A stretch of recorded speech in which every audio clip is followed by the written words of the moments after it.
we've been talking for 10 minutes and we really should have started recording sooner, but Probably. yeah, here we are. So, you're sharing a picture of Japan, Yes. and my geography is so bad that I only know that is Japan. I don't know where's Tokyo on that. Is Tokyo southeast of Japan? Southish? I don't know. Southish. My geography of America is bad, and I live there.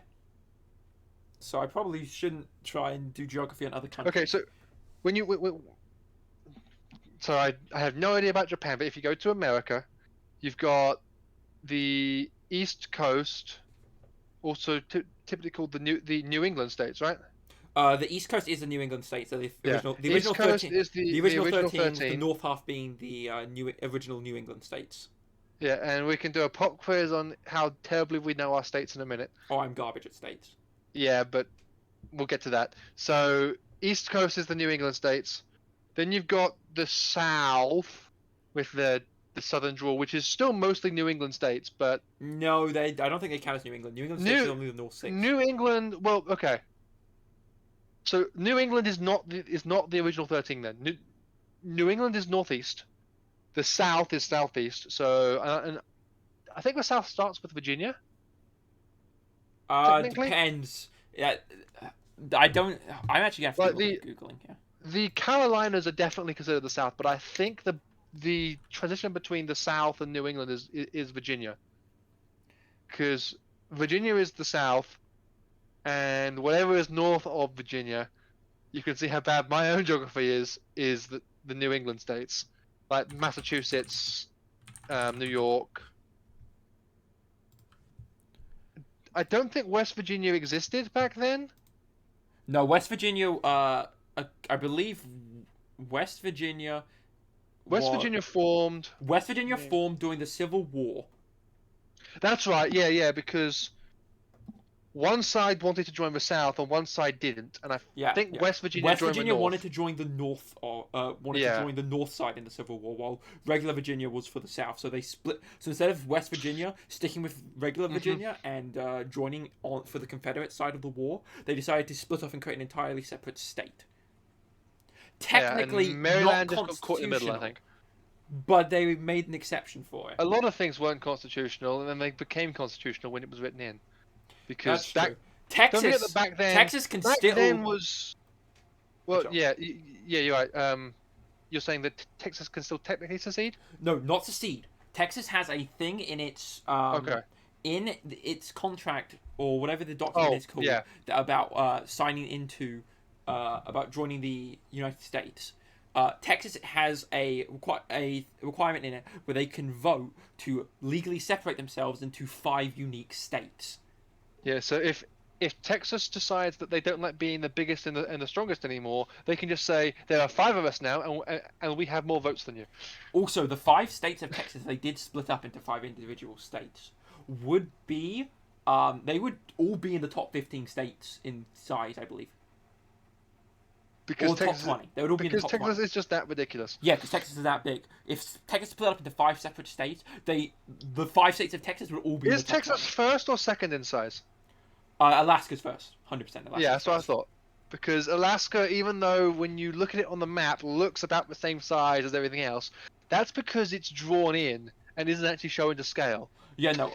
Hawaii is actually a lot bigger than you expect as well. Oh, yeah. Is it? Hawaii's actually decently sized. I always thought that it was at least the main island was a single volcano. Right? Yeah, hold up. I mean, it's decent here. Hold up. It's still pretty small, yes. Mm-hmm. It is still quite small, but it's bigger. Is it bigger? I'm gonna copy an image into the chat. Well, you could also see we've completely lost what we were talking about, and that's why it's called Tangent Tuesday. But I can completely derail this again and say that this has to do with the problem of maps being distorted. A flat map and a globe don't work that way. I forgot what you always. I can't remember. It's something. Basically, something effect. It starts with a C. Coriolis, something like that. The Coriolis effect is not doing maps. It's to do with as things move. When when you're traveling north south, say from a ship cannon, the Coriolis effect causes you to miss where you think you are going to aim because of the relative rotation speeds of the Earth. I mean, I guess that's fair. This is not what I plan to talk about, the way. I want to talk about potatoes. That'll be next week, I guess. But by my understanding of the Coriolis effect, and when I studied this in university, it was always confusing me about if you go left or you go right. But my understanding of the Coriolis effect is that if you've got a ship on the equator and it fires north, because the Earth, when you're looking at it with north above, the Earth goes left to right, right? Because it turns counterclockwise when looking at it from above. I don't remember. Okay, so to go back to figuring this out, the sun rises in the east and sets in the west. Yes. Therefore, we must be turning towards the east. Therefore, when you're looking at the Earth with north being up, it's going from left to right. Yes? Yes, that makes sense. Probably. Probably. Soccer, that's not possible for that to be true scale because you physically cannot put a globe on a square sheet. If you've ever seen those maps that are true scale, they have weird cutouts along the top where it's this like I almost say a weird banana shape, because of the distortion caused by trying to project a sphere onto a flat surface. Also, if we're talking about that, because I'm looking at that map and I see Iceland and Greenland there, can we just talk about how dumb those names are? No, they're not. They're not dumb. Iceland and Greenland were. I know why schemes. they were named that way. It was a marketing scheme. This place is pure ice and terrible tundra. We're going to call it Greenland because we want people to come here. Yeah, that's like, oh, you get on a 2-month boat ride going to a place called Greenland. You arrive and it's just ice everywhere. Yeah, but you can't go. I want my money back because it's been 2 months that you've been on the seas. You can't go back. I mean, Iceland has way less ice than Greenland. Let's be honest. Iceland is actually. Why would you name it Iceland then? Because you don't want people to go there? I didn't know that one. Yeah, we are not prepared to discuss the history of Iceland and Greenland. We haven't studied it ever. I've probably looked at it for about 15 minutes. You want me to say Wikipedia. penguin or penguin? Or penguin or peko or what's the Japanese word for penguin? I don't know. English to I'm Japanese. going to assume it's going to be penguin just for extra. Yeah, because there is no Japanese for penguin because while the language was forming, they didn't know what a penguin was. Then they met the West, and then they just used their stealing foreign words technique of using katakana. Yeah. I mean, if we want to talk about that, we can talk about the 3 Japanese scripts. Not now, because we'll be doing that for the next 40 minutes. That's fair. And I want to stay on the geography focus. You know, geography is my worst subject, right? That's why it's interesting. Random question from Malcolm. Okay. Can he even hear us? I think he can. No, he cannot. Nope. We have a random question from someone who can't even hear us. Okay, you won't be able to hear their answer either. Nope, but that's okay. We'll still answer him. We'll leave you automatically unmuted if he joins. You physically can't talk. So yeah, you can just join. Even though you can't hear a thing I'm saying, I'm talking. I'm trying to type. I am preaching to the choir. Yeah. So preaching to the choir is what I'm doing because all the people here already know that. Hey, Malcolm, he's here. Okay. Okay, now he's here. Yeah. Yep. You can only talk in this chat if you get dragged up into. No. I can't even drag you up. You've got to raise your hand, then I've got to invite you, then you've got to join yourself. It's really, really strict about not letting people talk in this thing. I mean, I guess it makes sense if you're going to use this for, like, doing lesson plans and everything. Yeah, it makes a lot of sense. Also, Austin's talking about why is Iceland called Iceland? Find out next week on TED Talks with Cryptic. No, the first thing that we're going to find out is why is it called TED? Why hasn't he ever spoken at his own talks? And why do I care? It's fair. My favorite. Actually, I probably shouldn't talk about what my favorite TED talk is. It's fine. I just think of the Master Procrastinator. No, my favorite TED talk is the TED talk about nothing. Oh yeah, no, yeah. The one where he's like, I am presenting nothing. Here is a slide that has images that might relate to my topic. I'm going to talk slowly, and make a point with every sentence or every word that I say. And I'm going to sound like I know what I'm talking about, but these are just numbers. 17, 37, 16, and 43. And these sound like they are important. They have no relation to anything. Yeah, those type of things are my favorite type of TED Talks. 300% and 1/10. Or 100%, which is Japanese for 100%. Notice how they stole the word percent because they didn't bother to make up their own word.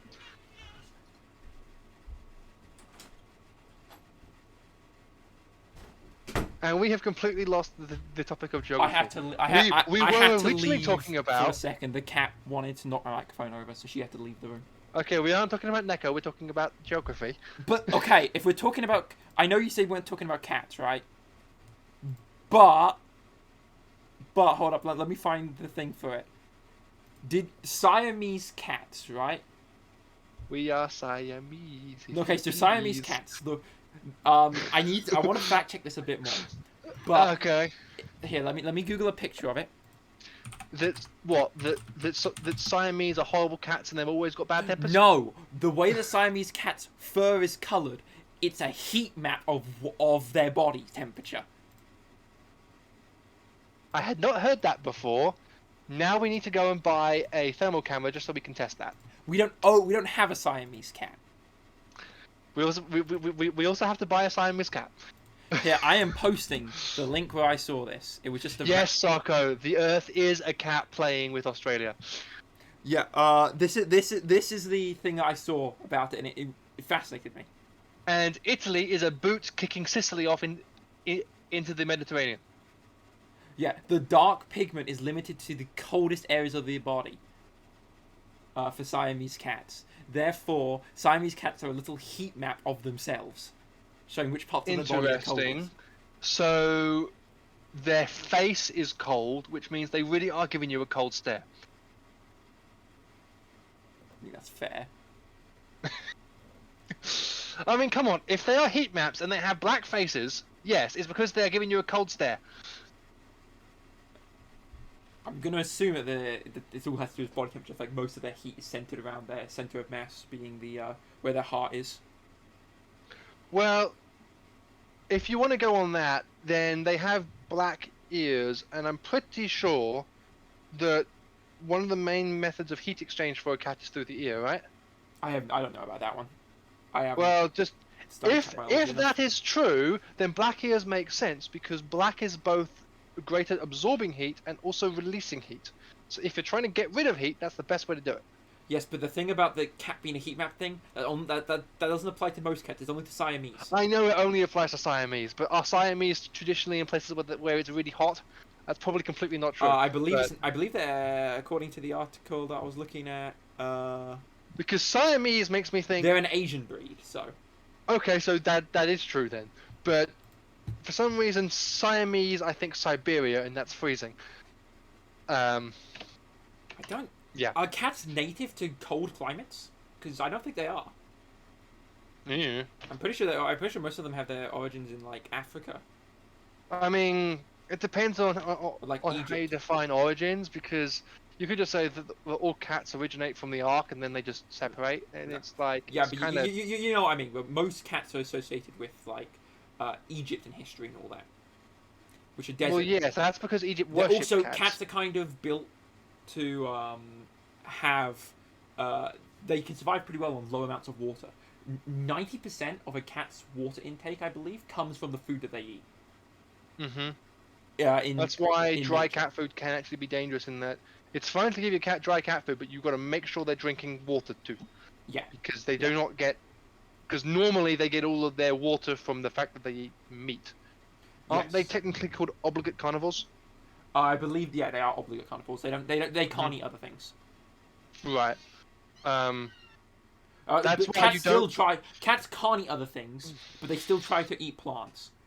That's why, yeah, the cat eats all of the house plants and then immediately pukes it back up because they're not supposed to eat plants. Exactly. So, are we ever going to get back to the categories no, of because if we're talking areas about in cats, the US? I want to know. Are you trying to avoid that topic? No, I just want to know why there's a breed of cat that's Shadi, by color. joining the thing, can you please join the audience? You're actually breaking the recording because Ethan hasn't got fancy enough graphics. But no, why is there a? Yeah, I don't want to get on geography. It's fine. There is a type of cat breed called Russian Blue, and I don't know why it's called blue. Or Russian. Yeah, or Russian. Ellie, for example, is a Russian Blue, or she is part Russian Blue. I guess you could technically call her blue if you don't know what grey is. Yes, but I don't know why they're called blue. I mean, Russian Blue is a good color. Yeah. I don't know. I don't know where else to go with that. I'm starting to run out of cat facts, so we might have to go back to geography at some point. You've got to keep rambling long enough that you can. I don't have any more cat. I can't think of more cat facts. So back to geography. I guess. See, just listen to the defeat in his voice. He really doesn't want to talk about geography. It's my worst subject. Oh. Yeah, but we were talking about, you got the New England states, you got the southern states, and let me Google southern states and see if I get a map. Here's my knowledge. Here's my knowledge of American geography. Yes. As you go more west, I understand less and less. Until you hit that's accurate for most people. Until you hit like the actual west coast, and then all you have to remember is California and Washington State. So, most people who took the history courses that we took, which focused mostly on the Revolutionary War, the further west you go, the less you studied. Except for California, because Gold Rush. I barely even studied that. I know. I got the way more California focused on the Civil War. Was because I looked it's because when people were moving and settling, they skipped over all the middle stuff to get to California. That was the point. So it's almost like when you fill in a jigsaw puzzle and you do the outside first and then fill in. Well, no, I guess, but the people who most of the middle was the Louisiana Purchase. Yeah, I think most people know Hawaii and Alaska, considering they're the only states not directly connected to northern in other words, most people know them as those other states that aren't on the mainland. Exactly. Because all the stuff that's in the middle of the mainland is just is America, and I don't remember what the pieces are because no one seems to care enough. Though maybe they should, because it's quite relevant to a lot of things. Well, the middle states, I mean, they're known oftentimes. They're just very flat, and they're mostly. I think they're mostly made of farmlands. Really, they don't have. There is a reason why it's called Tornado Alley. It is mostly flat. Yeah. And actually, so kind of geography, kind of whatever weather's called, meteorology. Don't know why it's called meteorology, because you would think that means meteors. Probably some Latin influences. Probably. But meteorology, and such, one of the things that I learned somewhat recently about it when it comes to weather effects and Tornado Valley would be that the ocean actually has a massive moderating effect on the temperature of the area. So both the East Coast and the West Coast actually have mild temperatures, generally. But when you get further and further inland, the ocean's not there to be a essentially great heat sink. And so that's where you're going to get the really extreme, especially extreme heat, when you do not have the moderating temperatures of the ocean. I think Texas also gets screwed because I think it's called the Mexico Bay area? No. There's a name for the body of water that Texas is around, and that just happens to be a really warm body of water, so it helps them get really, really hot summers. I mean, if we're talking about that, we can talk about why England is so cold all the time. That again has to do with the fact that they're actually on a cold current. Wait, they're on a cold current also, but the thing is, they're actually not that cold considering how north they are. Yeah, but no, so this is we have avoided geography again, but if you look at the ocean currents, basically what happens is they have a. I don't think I'm forget. So I'm actually go and get a map of this to make sure I'm doing it correctly. Ocean currents, hot and cold. Yeah. So basically, you've got kind of a heating and cooling cycle. So they will heat around the equator. Now, this changes based on the time of year, and such. That's actually a critical note. But they will, during the times when it's, I think, fall and spring would make the most sense. No, fall and fall and spring in the middle there. Basically, when the equator is pointing at the sun, I'll just say that.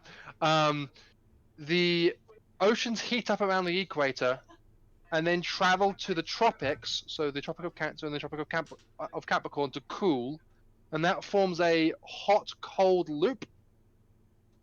And the hot side, according to this map, goes up the east coast of the US and then comes down by England. And so it's hot going up the east coast of the US and then cold going down by England. And nice. So that so we extra take the cold. heat from Actually, it's cold by the African side, and England's a bit north of that, but that's kind of where it's cooling. So you're saying is we steal the heat from England and make them suffer with cold. They are dealing with the cold currents because they were busy warming the east coast US. Yes. Nice. Though I think cold and hot currents. What was the average ocean temperature again? It's actually higher than you would think. Okay, hold up. Wait before you say it. Let's give everyone in the text chat a chance to guess it. What do you think the average ocean temperature is? Without googling it. No Google. Only I'm allowed to use Google. I'm gonna guess 55 degrees. Now, we're doing Celsius or Fahrenheit? I've got both, and I'm talking about the surface temperature, not the deep temperature, because that just always stops at like 4 degrees. I'm gonna guess 50 degrees Fahrenheit. No, you're way low. What? Oh, okay. Well, it's 68. Yeah, it's 68. Okay. So that's why the ocean has a moderating effect, because if you consider the 70s to be comfortable, if the ocean itself is 68 on average, and it can actually range to almost 90, then it's going to kind of keep you in that 60s, 70s range. And if you go too high, it's going to be absorbed by the ocean. If you go too low, the ocean will give off some warmth. Yeah, so then you have on coastal regions, the base temperature on average is going to be in around that. Yeah, so it's going to have a tendency to keep you in the 60s and 70s because of the moderating effect of the ocean. That does, of course, change. That is the average temperature. Also, evaporation's a cooling effect, so it can also make things colder than that. But yeah, it will have a overall moderating effect on coastal areas. That's why the absolute hottest places on the planet are actually like Central Asia and Central Africa. Central Asia and Central Africa. Yeah, just as far from the oceans as you can get in the central area. That's where you find your deserts. Oh, that's where you find the Nevada desert in the US as well. Mm-hmm. Yeah, and again, you've got all the deserts there. And that's actually because typically the ground absorbs sunlight and then gives it back off more effectively than the ocean does. Yeah. So you get it's called continental heating during the summer. But also the exact opposite in the winter. In the summer, the continents get hot, and so the air tends to blow from the continents to the ocean. And in the winter, the continents cool down, and again, the ocean is this great average moderator because it moves more. So the air tends to come from the oceans. Wait, I might have that backwards because the air goes from hot to cold. Yeah, it goes from hot to cold. So if that's the case, in winter it'll go from ocean to continent. In the winter it's ocean in. In the summer it's continent out. Yeah. But again, because it's ocean in the winter, you've got that moderating temperature of the ocean coming in over the continents. It's effectively bringing warm air in. Yeah. So that helps it stay warmer than it would otherwise be. And also why, again, when you do not have a moderating ocean influence, it gets really, really cold. Think Russia. Well, Canada as well, actually. If you there's a reason why. If you look at the populace of Canada, around 90% of the populace lives within only 100 miles of the U.S. border.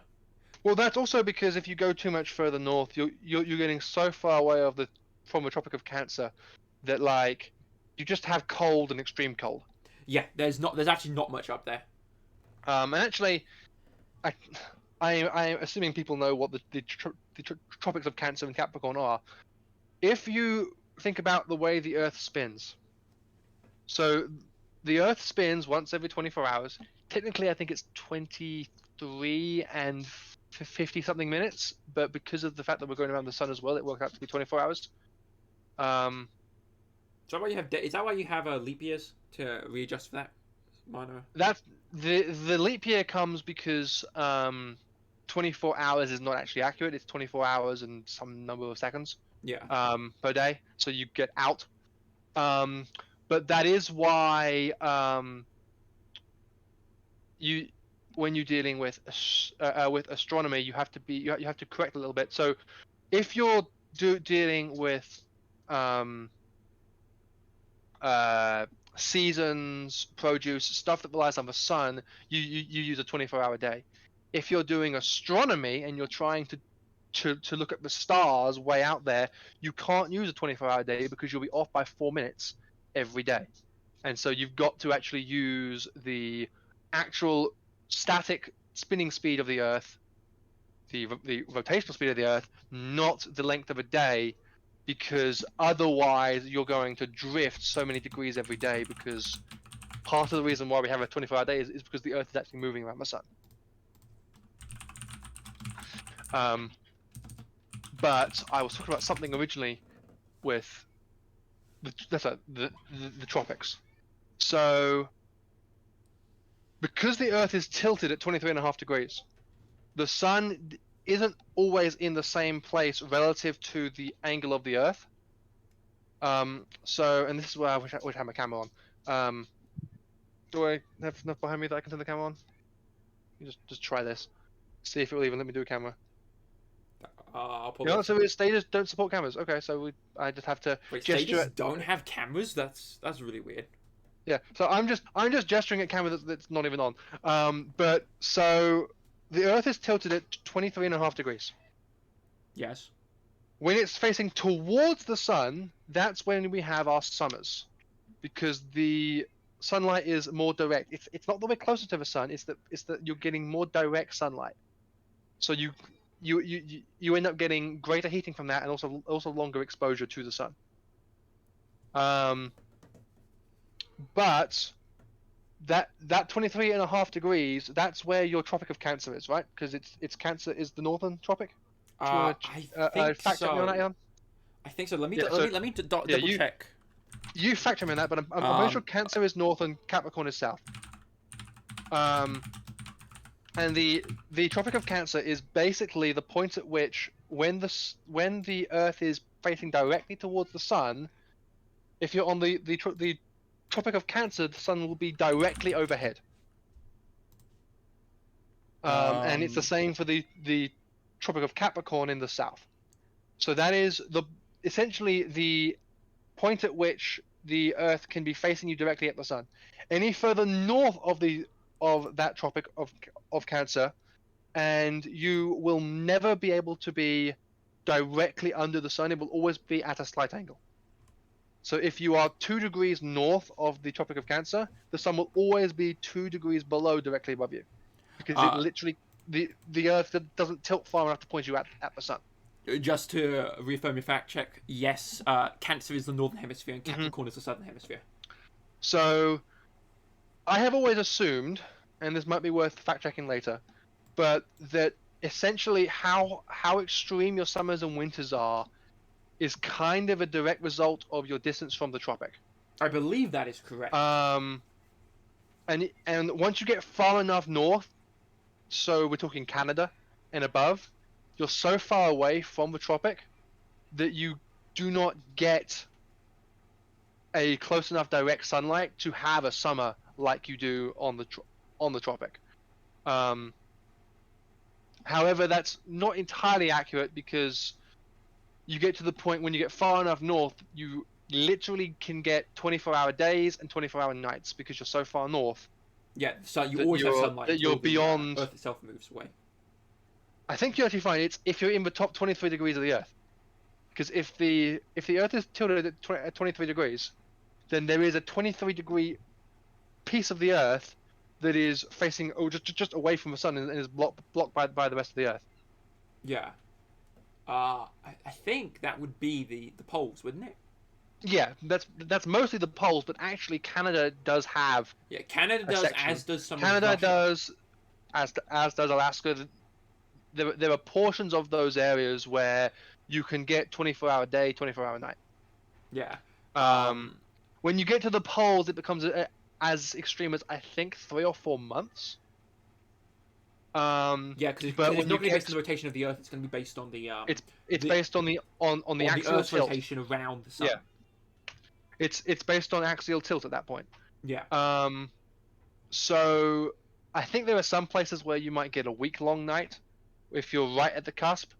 But that week-long night isn't where it's dark. It's basically going to be a perpetual. Perpetual dusk or something. Yeah, the word is twilight, but I almost want to say a perpetual sunset. That makes sense.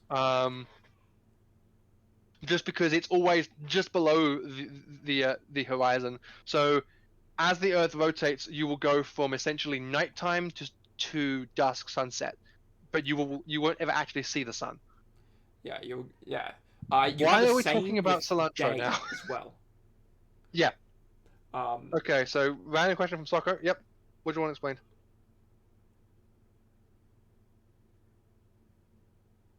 Cilantro. I mean, if we're talking about random pronunciations, you have the Philippine, or it's not the Philippines. It's Caribbean or Caribbean. Which way is it? Cilantro. It's all like depends where you put the emphasis. I don't know about the cilantro one. The big one I've seen gets brought up a lot is the Caribbean or the Caribbean.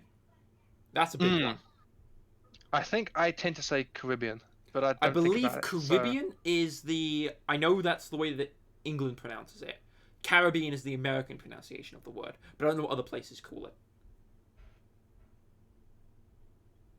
They're kind of similar. So, Socko, you are accusing Britain and Canada of being similar, and actually, I think you're very, very wrong. What I heard was actually no. Well, okay, yeah, technically Canada is still tied to Britain.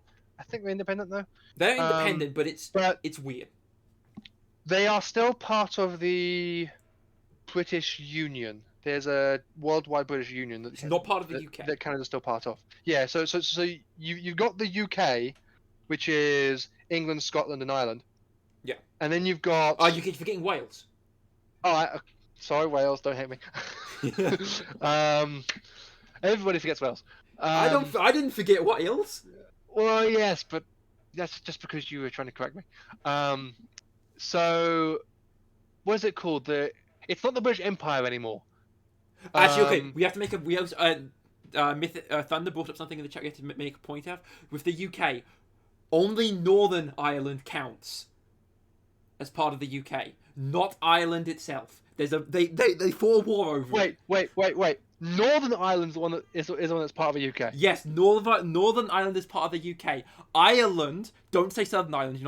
Don't call it Southern Ireland. If you call it Southern Ireland, they fought a war over it. They won't shoot you because they don't have free gun control over there. I don't think. But I don't know. They will give you very harsh looks. It is Ireland. It's not Southern Ireland. Don't call it Southern Ireland. It's Ireland and Northern Ireland. You will be, what is it, extradited? Is that the right term? Like, get off our island. Yeah, because they fight a war with it. Northern Ireland is still part of the UK. Ireland itself is not. It's its own separate country. Mm-hmm. Yeah, and we were talking about something originally. That's right. When you compared Canada and England. So I heard that supposedly that southern drawl accent is the closest to Old England as any English still spoken today. That that southern drawl is actually most accurately English of like a few hundred years ago. Yeah. So if you went back a few hundred years, posh sounding English would be the southern drawl. Yeah. Or so if London of a few hundred years ago would sound like South Carolina. There'd still be some differences. It's not perfectly accurate, but it's closer. Yeah. And that's mostly because influence of Europe, I think. Yeah. You try to sound posh. There was some French kings over England, and so French sounding stuff is what sounds posh. Like cow is the English word for a cow, but we call it beef when we eat it, and beef is actually just the French word for cow. But the fancy word is the French word. Yeah. If you look at actually, that's an interesting question for English foods. If you look at the names of English meats in general, you can tell if they were considered common meats or if they were considered meats for the posh and royal, based on based on their names. So, for example, if the meat is named after the animal itself, it is most likely a common meat. If it is Ethan, not, I know that we are skirting up against your potatoes topic right now. Did you want to mention that here, or did you I want don't to know do if it you want to mention the next time? yet. We'll do it next time then. But so, for example, again, like I was saying, cow. Yes. It's called beef. Yes. Chicken, though, is considered a common man food, so you still eat chicken. I would just say in the chat, we are dangerously close to his potato talk, and you have no idea why. What's the question?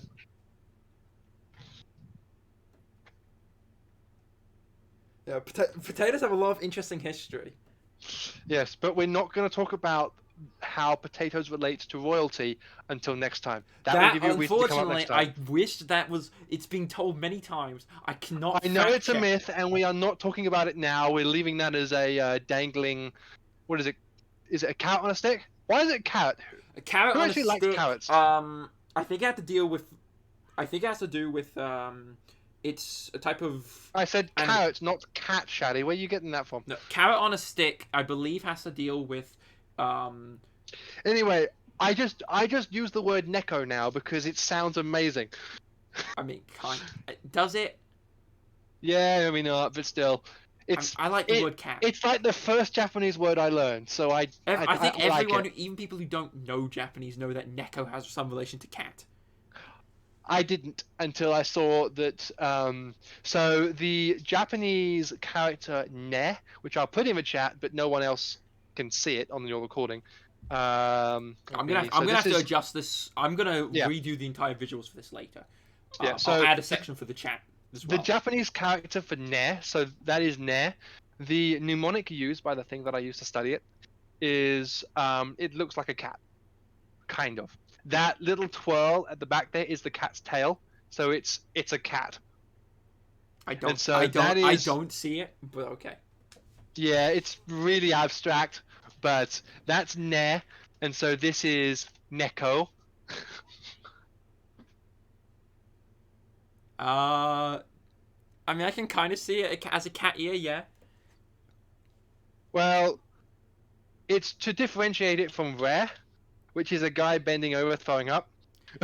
So okay, the mnemonics are weird. That is not the Japanese, like what that is in Japanese. That's just how an English person can learn it. Yeah, because they're retching.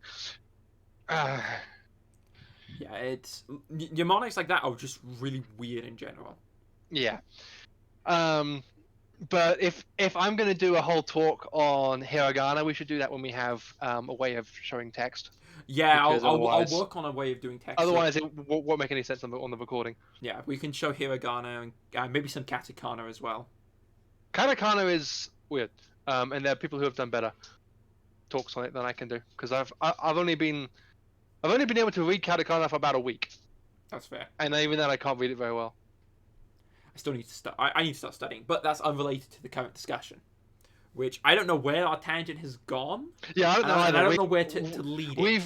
We've been on about 17 tangents so far, and that was the whole point of this whole podcast. That we're just going to keep rambling until we say yes, it's I know, time but to now stop. we have to like steer this conversation somewhere else. We could go to potatoes. I thought you wanted to save that. I don't know if I want to save it or not because I'm trying to think where the conversation goes. I mean, if you want to talk potatoes, it'll probably take about 10 minutes. Yeah, potatoes are a reasonable length thing. Do people want to hear about how potatoes relate to the royal family? And it's a myth, why... unfortunately. I haven't been. It's been talked about. There's hundreds of different stories about it over the time. Okay. Well, I've done most of the talking so far, and we're finally on something that's yours. So here you go. Okay. You can. Okay. But you can't just jump straight into the royal family. You got to talk about potatoes first. Okay. So again, potatoes, for how stereotyped they are with Ireland, are native to the American continent. So they were not used in, like, there was no mention of them before 15th century, 1500s, 1600s. There was no potatoes in the Europe. It was a new plant. I don't even know how to fact check you on this, so I'll just listen. I mean, you can when did Christopher Columbus discover America? Well, that's... You can... Christopher, yeah, I'll look it for you. But, discover in air quotes. The Vikings discovered it before that, but we're going to ignore that. Yeah. And you know they were people living here before that too, so they discovered it. 1492 with them. 1492. So yeah, potatoes didn't probably get. I actually would have Columbus have brought back potatoes himself. I don't know that one. See, I know they brought back treasures, but let's be honest, Christopher Columbus was probably talking about all of the gold, not potatoes. But yeah, Irish gold though. Okay, I'll get back to why Ireland has such a connection with the potato later. But potatoes were originally from a lot of the American continents, and they were stable source of food for many Native Americans, sort of. The problem you have with most potatoes is, unless you're getting a particular breed of them, like you're like specially breeding potatoes, most potatoes are incredibly poisonous. I'm not sure if breed's the right word, but they're a type of you know how you have like different types of apples, like you've got Granny Smith apples, and you've got, strain might be a better word for it. That might be it. But you've got like Granny Smith apples, you've got honeydew, all those different types of apples. With potatoes, we have most potatoes nowadays that we eat are all based on a particular potato strain, branch, whatever. And so they're not particularly that poisonous. But with native wild potatoes, you have to be very careful of eating them. I believe there was a process that they used to try to eat them, which is where you it's called, I don't know where it was discovered. It's you make a chonyo, I think is how it's pronounced. It is where you take a potato and you freeze it, dry it. Like, you're just continually drying out a potato non-stop until you get a solid, like, rock thing, which is a chunyo. Freeze it? I'm not sure how. I don't know if it's freezing or not. How would they freeze it? I don't know. That basically means that you can only eat when you have snow available. Yeah, I think it's with snow. Interesting. So, you make... if you want to quickly Google that, I will just mention, when it comes to potatoes, basically anything that's green on a potato is highly poisonous. The more green it is, the more dangerous it is.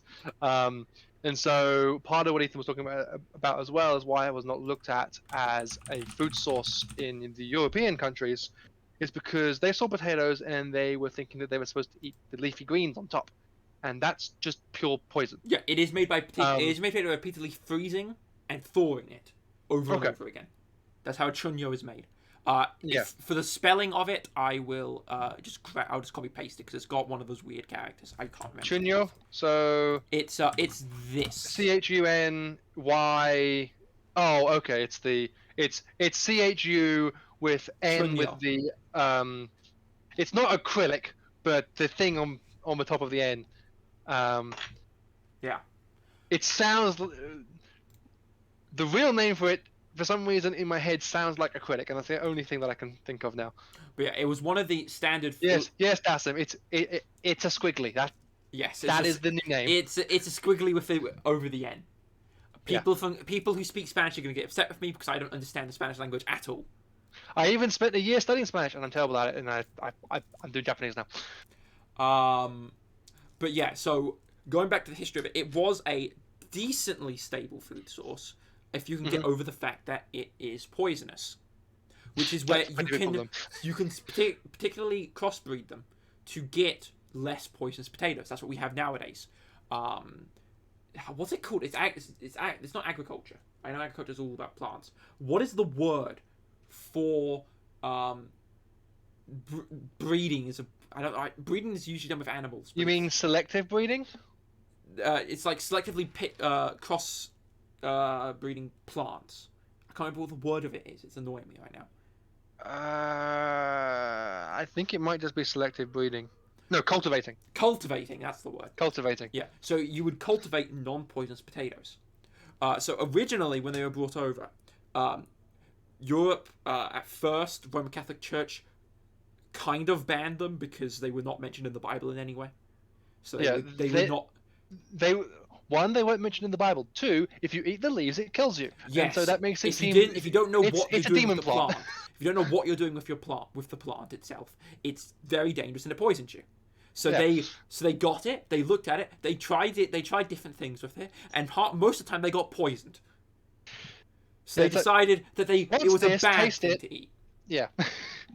However, eventually people figured out what to do with it. There's a recurring myth that goes around that a European. We aren't there yet. We're not there yet. What else do we need to establish? You've not given enough context about how efficient it is in.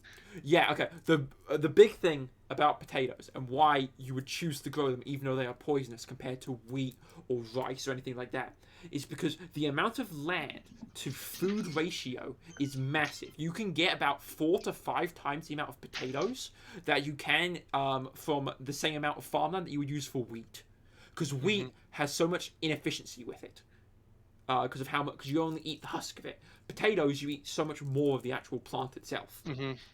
Right. Yeah. And so to give you a little bit of the context that leads into Ethan's other point, they are an extremely efficient crop, which makes them highly beneficial when you have a food crisis. Yes, exactly. And so I believe the time that you're talking about there's a economic food shortage, and so the government wants people to eat more potatoes because you can get way more potatoes for limited land. Exactly. So it's just fundamentally a much more economical crop. Yeah. So if you need to feed a large portion of people, but there is a problem with that, as Ethan will explain. Yeah. Well, first I'm going to explain the whole myth thing, and then we'll get into the fact. No, you've got to explain why they weren't eating them. They tasted bad. Yeah. Well, did they? Well, okay. People didn't know what to prepare with them. If you've never messed with potatoes before, you had no idea what to do with them. Yeah. So they're bland. They're deadly. They're this demon plant that the church doesn't like. All these reasons why you wouldn't eat potatoes. So no one actually wants to grow potatoes, but the government wants you to grow potatoes because they are extremely good for the economy and people not starving. Yes. And so they come up with a solution, Ethan. Yeah, and the solution would be to, as the government official as the king, what you decide to do is if people don't want to eat them, you decide that you are going to ban people from eating them and make it a royal food only. Only royalty are allowed to eat these potatoes. So within about a month, or within about a year or so, people have created underground potato farms and are selling them around the world because they are a royal food. It's just, you have tricked people into growing potatoes that everyone thought were worthless by just giving them the name royal foods. This food that no one wanted to eat in the first place has now become a black market, extremely rare food that everybody wants. Yeah, so then you eventually just unban it after a while. People have gotten so used to eating it now that they now have integrated potatoes into their natural diet. Yep. But that then takes us back to Ireland and why they are associated with potatoes, because if you've heard of the Great Potato Famine? Yeah, the Great Potato Famine, the Irish Famine. many pathogens for the to understand why a disease could be so dangerous to the potato, you have to recognize actually how you breed potatoes. So typically, if you're breeding them naturally, I think they do have flowers and seeds. They and have flowers and seeds and everything, but no one does that because if you let potatoes flower and seed, you're gonna most likely get poisonous potatoes. They're gonna be unedible. The act of flowering is what makes the poison. Anything green on a potato is poisonous. Flowers come from the green bit. You don't want the green bit, so you don't tend to want that. You can grow them safely, Socko. It's fine, but you don't grow them by flowering them. You grow them by cloning them. Yeah, and so that's the key thing. The way that God's designed nature, part of the way that that plants and such reproduce is that you have a mixing of DNA between plants, and so you end up with a different plant than the one you started with, and that's really, really helpful for dealing with things like disease, because if this plant is weak to it, that one might not be, and so it only kills half of your population. Yeah. The problem with potatoes is if you breed them all by cloning, they're all the exact same plant. So to breed a potato, what you do is you take your potato, you cut it up into 3 bits and plant each of the 3 bits. The main thing you're looking for potatoes. The main thing you're looking for with potatoes is there are eyes on the potato, which is where they're going to sprout to make more potatoes. You cut them off so that you have different sprouts. But so if I've got a potato and I cut it up into 3 potatoes and I plant them, I now have 3 potato plants, not 1, but they're all still the exact same potato plant because it was all the same potato. There's been no sharing of DNA, it's the same potato. Exactly. If you keep doing this for several years, you end up with the entire potato crop of an entire country being the same potato. Yep, and that's happened with Ireland. Yeah, and so now a disease comes along which is quite deadly to that potato. And so rather than killing off that potato, the entire potato crop is that potato. So pretty much the entire crop of the entire country fails. Yeah, so then you have... And because, if you go back to the history of it, the reason why potatoes were so grown was because they were cheap. It was you could feed your entire family on a small potato farm. Yeah, so, I think it was a family of 4, a family of 5 could be fed off 1 acre of potatoes. Yeah. And so you got to the point where families of 4 or 5 only had an acre of potatoes because that's all they needed. Well, they sold the rest. No, the way it was. No, the problem you end up having was there was an entire system set up of loaning. So you'd have a landlord who would divide the land equally to a bunch of other people. Those people would get their land. They would get their potato. They would get the amount they would need for their family. Then to get some extra money, they would sell off the rest of it to other. They would loan off the rest of the land that they had been loaned to other people. Mm-hmm. That keeps going on. So now you've got big guy at the top who shares his land out to like 20 other people. They take their land, make enough for their families to feed off, and then loan off their bit of land that they've gotten to all the other people. Yeah. And that keeps going to the point where you have entire families living off in loan after loan after loaned area. So the only way they can survive is if they are growing potatoes, because they don't have enough land to live off anything else but potatoes. So they all start growing potatoes. And again, because of cloning, they all end up with basically the same potato. Yeah, so you all get the same potato. And the other big benefit of potato as well is if you're being invaded by, let's say, like the Vikings, they're coming in to attack you and everything. They can't. With wheat, you have to put you have to harvest wheat, or else it goes bad, and you put it in a silo. For potatoes, you can just leave it in the dirt and get it out when you need it. So if an army comes and they demand potatoes, you can just point at them and go get them yourself. You didn't put them all together for them to go take all of your food out of your silo. Yep, and the other benefit of potatoes as well is that the bit that you don't eat is the seed. Like, any potatoes that you don't eat, as long as they don't just rot, so you've got to keep them in a way that doesn't cause rot. But the stuff that you don't eat, you just plant it and you get more potatoes. Yeah, you just get more potatoes. It's not like with wheat where you are eating something that's fundamentally separate from the seeding process. Yeah, for wheat you eat a particular part of the husk, and then the rest of it you have to replant it. It's a seed that you're planting. For potato, you just get the potato, you take the eyes off it, plant the eyes, and you have more potatoes. Yeah, and then you can even just eat the rest. Yeah, you can eat the rest of that plant. you can get a potato, cut it in half, plant half of it, and eat the other half, and you'll end up with more potatoes than you had when you started. And you got to have lunch. Yeah.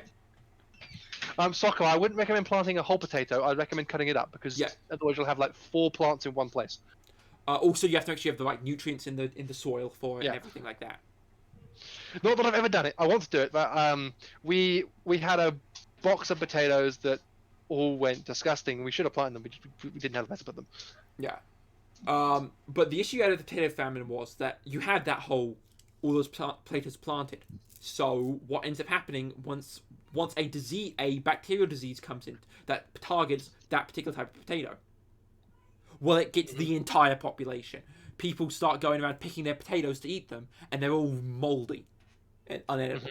And it's not just that bit of the farm; it's the entire farm, and it's not just your farm; it's everyone's farm. So now you have no food. Yeah, and that's where things get quite messy. I don't think it was every potato, but it's something like 90% of the potatoes died. Yeah, it was like 90%. It was some ludicrous number. Yeah, 90% of the potatoes just were unedible and unusable. You couldn't. And at that point, I believe in Ireland, it's the reason it's called the Great Potato Famine. There was no food. I believe 1/4 of the population died, and another 1/4 of the population left to the Americas. They all left to go. That's why there were so many Irishmen in. Yeah, Irish immigrants were a huge thing during the early colonial period, and it's because they were all fleeing from the Great Potato Famine. Yeah, I can see that. I can see that. Yeah, we are actually running out of time.